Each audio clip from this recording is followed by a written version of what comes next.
मंडळी, आता एक असा व्हिडिओ मी तुम्हाला दाखवणार आहे. तो व्हिडिओ पाहिल्याच्या नंतर तुमच्या डोक्यामधून कमीत कमी 5 मिनिटासाठी व्हिडिओ पाहणं झाल्याच्या नंतर ती फुटेज जाणार नाही. एक घर असते, एका घरामध्ये एक मुलगी आणि तिची आई राहत असते आणि ती मुलगी अचानक अर्ध्या रात्री उठून दुसऱ्या रूममध्ये जाऊन बसते खुर्चीवर आणि गाणं म्हणते. तर तिची आई झोपेमधून उठते आणि बघते की अरे आपली तर मुलगी इथं नाही आहे, गेली कुठं? मग ती तिच्या मुलीच्या पाठीमागे जाते, जिकडं साऊंड येतो तिकडं, जिकडे तिची मुलगी गाणं म्हणते ना त्या जागेवर. तर तिची मुलगी एका खुर्चीवर बसलेली असते आणि गाणं म्हणत असते.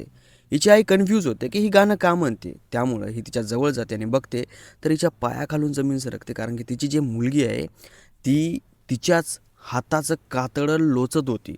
तिच्याच हाताच्या कातड्याच्या आतलं जे मांस आहे ते तोडू तोडू काढत होती. आणि जेव्हा तिची आई तिला म्हणते की बाळा तू हे काय करतेस, त्यावेळेस ती मुलगी हिच्यावर अटॅक करते एका वेगळ्या आवाजामध्ये आणि तिचे जे डोळे झालेले असतात ते पूर्णपणे पांढरे झालेले असतात. आता हा व्हिडिओ तुमच्या समोर आहे.